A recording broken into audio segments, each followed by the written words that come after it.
Lama shayin kuni kan itti akkanatti ta'e tokkoffaa hojiidha.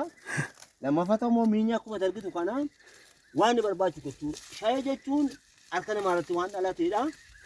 Harka namaarratti dhalate jechuun muka kan dhalame ijaan hin biqilne. Kanaaf inkibikaabee barbaada. Kunuunsuu barbaada. Kunuunsa gootee jennaan shaayiin kun shaayii waggaa tokkotti waggaan isaa amma sanii soddomaa kana dhuma jechuudha. Waggaa tokko yoo goone jechuudha. Amma oomisha kennuu jalqabeera erga jalqabde. Amma naannoo lama irraa bu'adheera.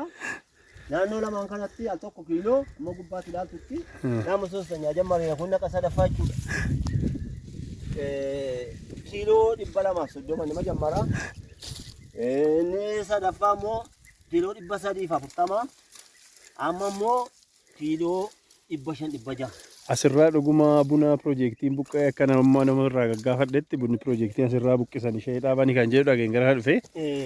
Dhuguma bunni asirraa. Bunatu darbee buqqee akkuma ilaaltu yaa buna sanaati. Akkaan kana buqqisiisanum. Wantan kana godheef immoo bunichi suni taphaan ala ta'a waan jiruuf shayii koo gadi shayii waan ta'eef boree shayii waan ta'eef jaalala shayii irraa kan ka'e kan shayiidhaan jaalla shayii mucaa akka mucaa kootitti ilaala. Dhalootaafis immoo bu'uura beekta.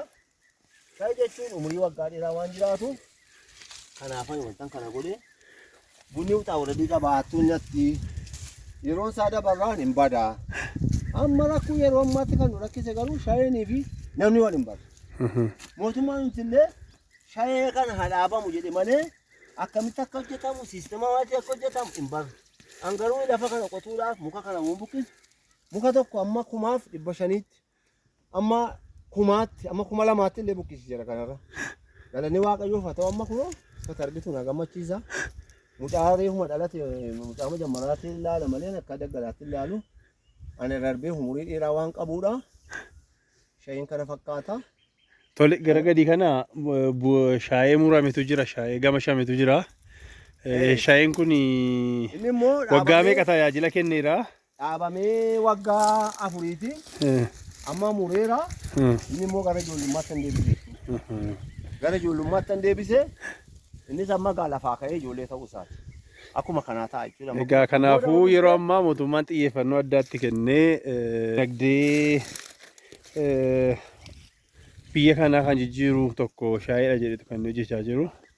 Kanaaf isin immoo tarsiimoo kana dursitanii warra hojii keessa galtanidha.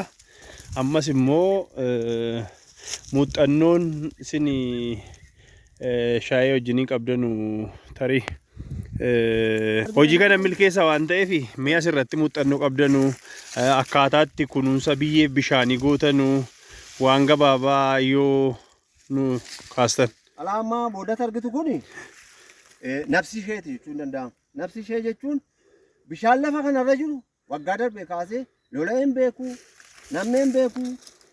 Kun akka argitan meetii 2 gidduutti yeroodhaan immoo nan hordofaa akka inni lola hin darbe. Amma bishaan bokkaan barana roobees kobbaan tokko hin dabarre asuma keessatti hafaa. Anumaa tokko ta'u korkoduudhaa saati baadhu gochuudha. Akka namaati shaayiin afaan hin qabu malee akka namaati kan ilaalamu. Rakkina isaa yeroo deebiin shaayiin haadha ofiitiin abbaatii ofiitiin. Garuu namni akkasuma ambalaaleffata waan saatuun malee. Amma immoo kan rakkinni xinnoon kan jiru maali waa'ee maashiniitii hunni nama dhabameera. Isheen bakkuma kan hojjedhetti yoo waaqayyo jedheen maashinii sana namni jedhee yaada qaba. Kana mootummaa hojii taasisaa jirra rakkoo tokko qabu. Ana maal kan eeguu isaan naqu guyyaa eeguu isaan naqu isaan eeguu bineensan eeguu garuu bunni rakkoo guddaa qaba. Bunna tooti gartokkeen buutu gartokkeetti jaljeessi sirkaa fixaa qalameen sirkaa fixii canuun sirkaa fixii. Kuni uumama jirurraa bilisa hattuun nyaattu jaljeessi nyaattu isaanillee nyaatu wateetti galchite murtee lafa buutte nyaattu garuu buna nyaachuu qabdeeta amma isaanii.